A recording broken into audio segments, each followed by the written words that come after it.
महादेव के भक्त सोहन लाल और उसके काले पत्थर के रहस्य की ये कहानी आपको अंत तक रोमांचित करती रहेगी।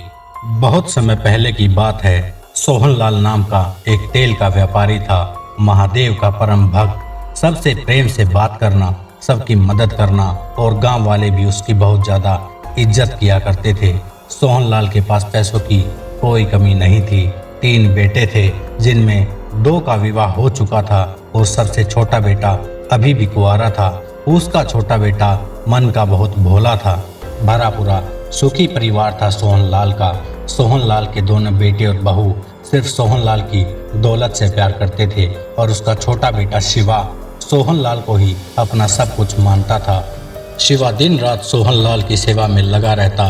सोहन लाल शिवा को अक्सर समझाता कि शिवा, जमाना बदल रहा है बेटा, तू कब तक मुझ बूढ़े की सेवा में लगा रहेगा? जरा अपने बारे में भी सोच। तू एक काम कर, अपने भाइयों की तरह कोई कारोबार कर ले, पैसे मैं दे दूंगा। तू बहुत भोला है बेटा, मुझे यही चिंता लगी रहती है कि मेरे जाने के बाद तेरा क्या होगा।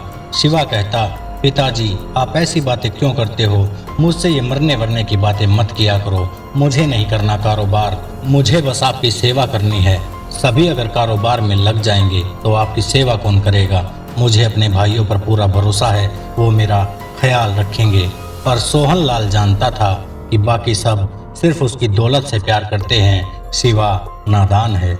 सोहन लाल की एक बड़ी विचित्र आदत थी। तेल का वजन करने के लिए वो बट्टे की जगह एक काले पत्थर का इस्तेमाल करता था। सब पूछते कि बाबा एक बात तो बताओ, आप बट्टे की जगह इस काले पत्थर का इस्तेमाल क्यों करते हो? तो वो कहता कि आज मैं जो कुछ भी हूँ इस पत्थर की वजह से हूँ। जब से ये मेरी जिंदगी में आया है मेरे पास किसी भी चीज की कोई कमी नहीं रही। ये पत्थर मेरे लिए बड़ा शुभ है। ये कहकर वो सबको टाल देता, लेकिन कुछ तो था इस पत्थर के बारे में जो सोहन लाल सबसे छुपा रहा था। कुछ समय बाद सोहन लाल बहुत ज्यादा बीमार हो गया। सोहन लाल ने अपने पूरे परिवार और रिश्तेदारों को इकट्ठा किया और बोला, मुझे नहीं पता मेरे पास कितना समय बचा है, पर मैं नहीं चाहता कि मेरे जाने के बाद मेरी जायदाद के लिए मेरी संतान आपस में झगड़े। तो आज मैं अपनी जायदाद का बंटवारा कर रहा हूँ, तो बताओ किसे क्या चाहिए? इतना सुनते ही सोहन लाल का बड़ा बेटा बोला, पिताजी मैं तो घर का बड़ा हूँ, आपके जाने के बाद खानदानी कारोबार तो मुझे ही संभालना पड़ेगा। मुझे तो आप वो दुकान ही दे दीजिए। इतना सुनते ही दूसरा बेटा बोला, ठीक है पिताजी, मेरा तो अपना खुद का कपड़ों का व्यापार है, मुझे तो वैसे भी उस दुकान का करना ही क्या है, तो ये घर मैं ले लेता हूँ और जो दौलत है आप वो बराबर बराबर बांट दीजिए, जैसा आप ठीक समझें। सोहन लाल ने फिर शिवा से पूछा, तुझे कुछ नहीं चाहिए? तो शिवा रोते रोते कहने लगा, मेरी तो दौलत भी आप हो, जब आप ही नहीं रहोगे तो मुझे करना ही क्या है ऐसी दुकान का, ऐसे घर का, ऐसी दौलत का? तो सोहन लाल कहता है, ठीक है फिर तो हो गया फैसला, दुकान बड़े बेटे की और घर दूसरे बेटे का और दौलत दोनों को आधी आधी। इतना सुनते ही दोनों बेटे और बहुएं मन ही मन खुश होने लगे। फिर सोहन लाल बोला, शिवा यहाँ मेरे पास बेटा, ये काला पत्थर तू रख ले। आज मैं जो कुछ भी हूँ इस पत्थर की वजह से हूँ। ये पत्थर बड़ा शुभ है, इसका ख्याल रखना। इतना कहकर सोहन लाल ने अपनी जिंदगी की आखिरी सांस ली। दोनों भाई और भाभियां दौलत मिलने के बाद बदल गए। वो नहीं चाहते थे कि शिवा अब उनके साथ रहे। शिवा अपने पिताजी की यादों में खोया रहता और उस काले पत्थर को अपने पिता की आखिरी निशानी समझकर सीने से लगाए रखता। एक टक उस पत्थर को देखता रहता। पागल सा हो गया था शिवा। गांव वालों ने भी अब बातें बनानी शुरू कर दी थी। हम तो सोहन लाल को बड़ा नेक और समझदार समझते थे, बड़ा शिव भक्त बना फिरता था। जिस बेटे ने दिन रात उसकी सेवा की उसे एक काला पत्थर देकर मर गया। बेचारे शिवा की ये हालत अब हमसे देखी नहीं जाती। अरे कम से कम इतना तो दे देता जो उसका गुजारा हो पाता। सुना है भाइयों ने भी घर से निकाल दिया है। पेड़ के नीचे बैठा रहता है बेचारा, भगवान ऐसा बाप किसी को ना दे। देखते ही देखते 1 साल बीत गया। शिवा को भाइयों ने ये कहकर घर से निकाल दिया कि वो तो पागल हो चुका है। एक दिन शिवा गांव के पेड़ के नीचे बैठा था। लंबे लंबे बाल, दाढ़ी, फटे हुए कपड़े और हाथ में वो काला पत्थर। शिवा जितनी उम्र का एक हीरे का व्यापारी वहां आया। गांव वालों से पूछता हुआ कि सोहन लाल नाम के तेल के व्यापारी कहाँ हैं, वो कहाँ मिलेंगे। गांव वालों ने उसे सारी कहानी बताई तो वो व्यापारी शिवा के पास आया और उस काले पत्थर को देखकर राहत की सांस ली। गांव वाले भी वहां इकट्ठा हो गए कि आखिर चल क्या रहा है। व्यापारी बोला, शिवा, मैं ये पत्थर तुमसे खरीदना चाहता हूँ, बदले में मैं तुम्हें इसके 1000 सोने के सिक्के दूंगा। उसकी बात सुनते ही गांव वाले हैरान रह गए। पैसे की कीमत बहुत ज्यादा नहीं थी उस वक्त। सोहनलाल की सारी जायदाद की कीमत कुल मिलाकर 200 सोने के सिक्के से भी कम थी। शिवा कहने लगा, ये पत्थर मेरे पिताजी की आखिरी निशानी है, मैं इसे किसी भी कीमत पर किसी को भी देने को तैयार नहीं हूँ।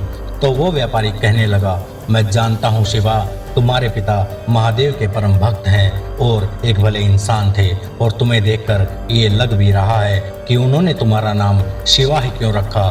तुम बहुत भोले हो शिवा, जरा तुम ही सोचो, तुमसे इतना प्यार करने के बावजूद उन्होंने अपनी जायदाद में से तुम्हें कुछ नहीं दिया सिवाय इस काले पत्थर के। तो सुनो, मैं तुम्हें बताता हूँ, आज से 20 साल पहले की बात है। तुम और मैं उस वक्त बच्चे ही रहे होंगे। मेरे पिताजी अरब के एक बहुत बड़े हीरे के कारोबारी थे। 20 साल पहले वो कारोबार के सिलसिले से तुम्हारे गांव आए थे। बड़ी डरावनी रात थी वो, जब डाकुओं ने मेरे पिता के काफिले पर हमला बोल दिया। पिताजी जैसे तैसे अपनी जान बचाकर वहां से भागे, पर डाकुओं ने उनका पीछा किया। बचने के लिए वो तुम्हारे पिता सोहनलाल की दुकान में घुस गए। पिताजी ने कहा, मेरी मदद करो भाई, डाकू मेरे पीछे पड़े हैं। सोहनलाल कहता है, डरो मत, जल्दी अंदर आओ, और दुकान का दरवाजा बंद कर लेता है। डाकू थोड़ी देर खोजबीन करके वहां से चले जाते हैं। सोहनलाल व्यापारी को खाना खिलाता है।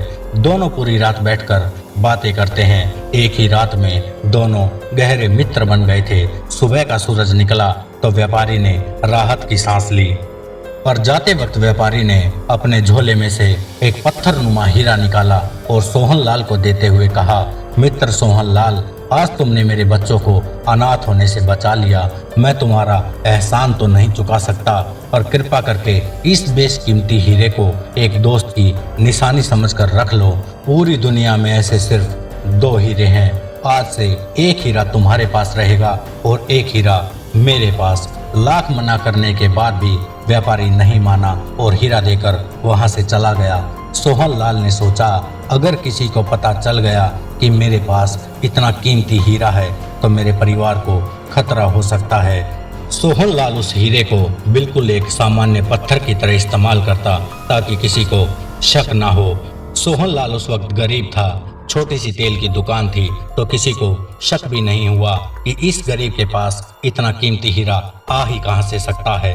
रोज वो हीरा तेल के संपर्क में आता। समय के साथ साथ उस पर एक तेल की काली गहरी परत चढ़ गई। सोहनलाल को उसकी असल कीमत पता थी और उसे ये भी पता था कि इसका असल हकदार कौन है।